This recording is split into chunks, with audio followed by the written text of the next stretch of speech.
Right. Next, when I was in Guernsey about a month ago, I visited a friend of mine who resides in the Cheshire Home. Now, before I knew about the Cheshire Home, I thought it was a home for old people, but it's not. I spoke to the head of the Cheshire Home in Guernsey, Karen, who told me something of the history of the Cheshire Home. So I'm at the Guernsey Cheshire Home. With me, is it Karen? Karen. Karen. Right, Karen. Tell me, your home, is it 25 years old? It's the 25th anniversary this year. Yeah, so it started in 1987. 87? Yes. Fine. And can you tell me something about the history of the Cheshire Home originally, where it all began? The Cheshire Home in Guernsey, you mean, or the Leonard Cheshire Disability? The Leonard Cheshire to begin with. The Leonard Cheshire Disability started in 1946.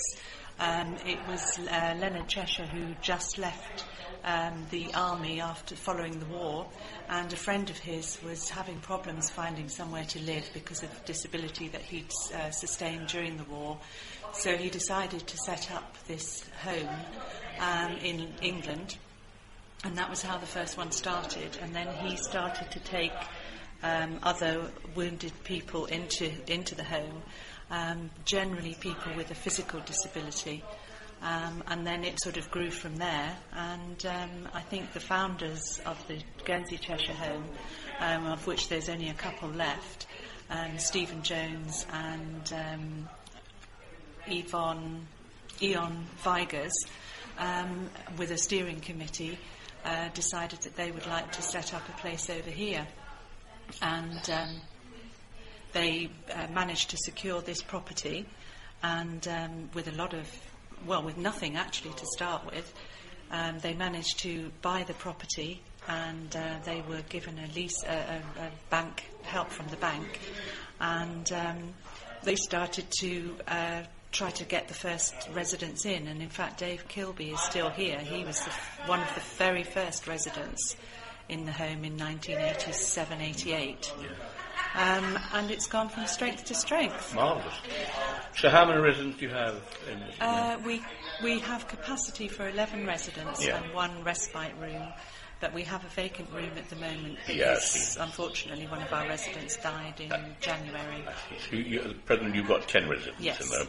And do you have some day people that come in? We have day visitors that come in 4 times a week. They come on varying days for varying lengths of time. I see.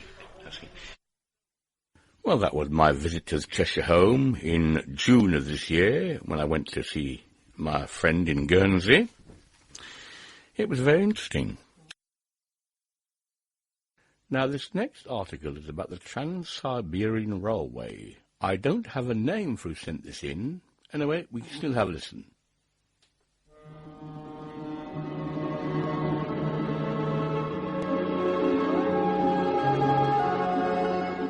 The Trans-Siberian Railway is the world's longest train ride.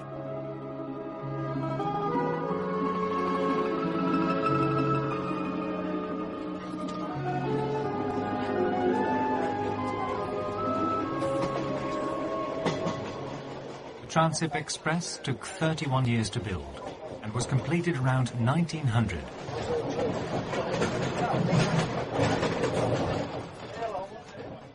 Four million labourers, most of them slaves, worked on it.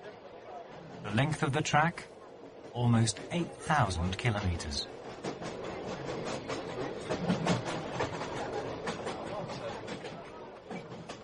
I booked a one-way trip from Moscow to Beijing. The next 6 days I would pass 300 stations and 1,000 guarded railway crossings. The train consists of 16 carriages. Each carriage has 9 compartments. Each compartment accommodates 4 passengers. My best friend is called the samovar. It's a boiler, giving me hot water for a cup of tea, coffee, or instant soup.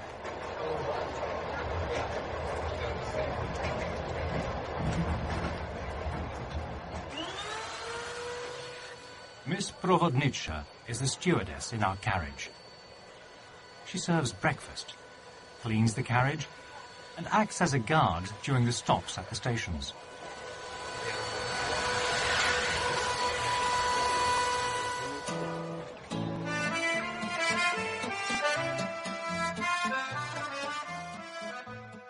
What about personal care? Well, I'm afraid it's no more than cleaning your face and hands in a small basin. After all, the true romance of travel will be fully appreciated later, just after you've safely returned home.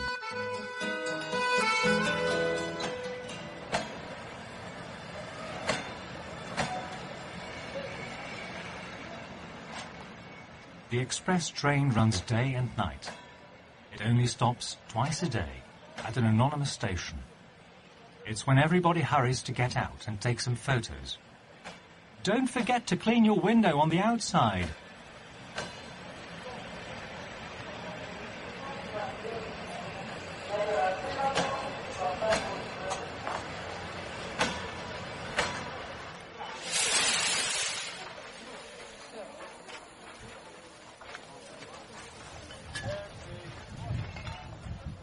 On the platform, babushkas are selling bread, cakes and fruit.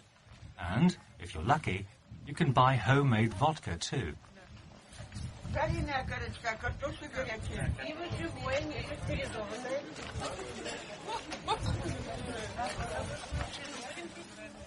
But be warned, the train will depart without any signal.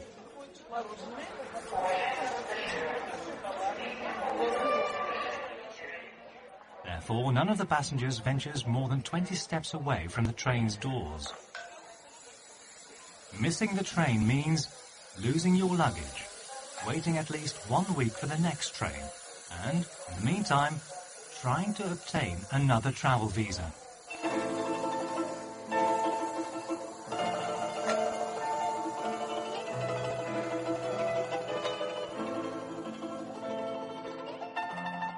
The loneliness and vastness of the Siberian landscape is staggering. Sized 4 times Europe, it's an endless succession of plains stretching out into the distance.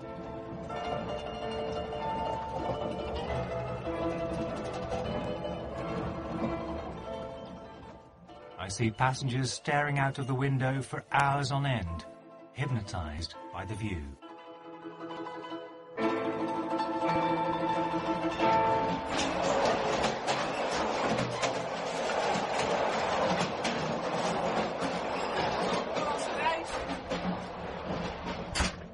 The dining car is a 10-minute walk. Just walk straight ahead, you can't miss it. The food served is of poor quality. That is, if you can get anything to eat. 90% on the menu is not available.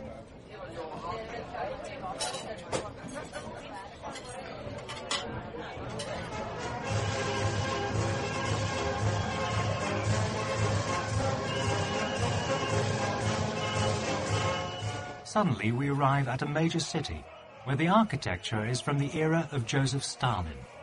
The buildings are tall, austere, gloomy. Monstrous buildings and desolate industry, with dozens of rail tracks next to each other.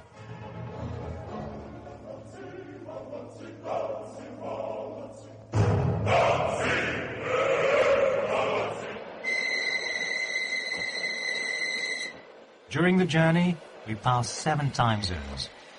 However, all stations hold on to Moscow time, which means that in East Siberia, the sun sets at 2 o'clock in the afternoon. All signs at the stations are written in the Cyrillic script, which I'm unable to read. I'm losing all sense of time and place.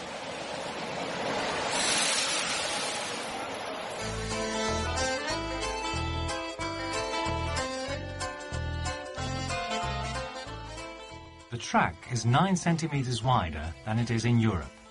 It makes the train shake less, which allows for a good night's sleep in the narrow beds.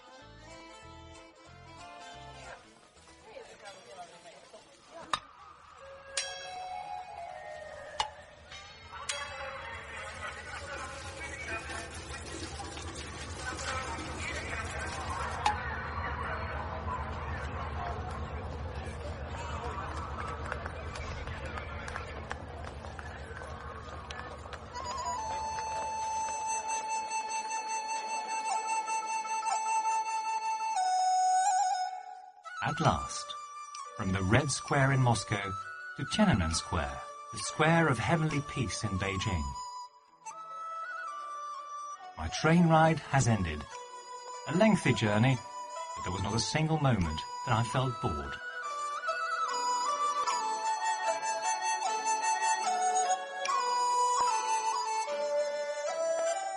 And so, I'm very happy, not only to have reached my destination, but also to have completed this long and wonderful train journey. A great experience.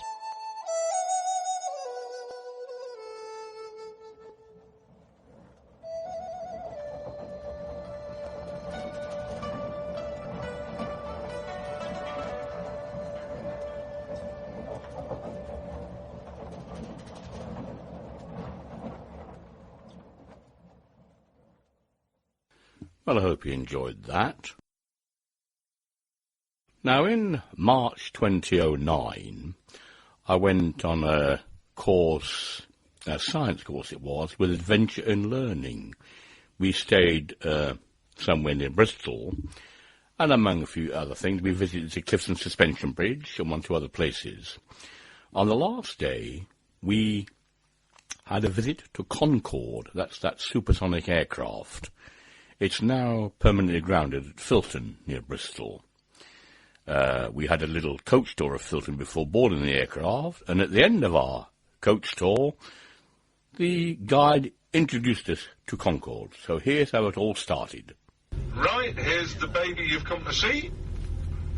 Concorde 216, the last full aircraft to be made at Filton. The last Concorde to fly, the last Concorde to go into service. And registration GB0AF. One of our guides likes to think that this stands for graceful, best of all, Filton. But let me be the first to welcome you to Concorde 216, Speedbird Alpha Foxtrot, Concorde at Filton. Enjoy your flight. So we got off the coach, and after a little talk on health and safety, we boarded Concorde. It's not a very big aircraft, but of course it was built for speed and it holds 100 passengers. So we had a little simulated flight. So what we'll do now, we'll prepare for takeoff on Concorde. Here we go.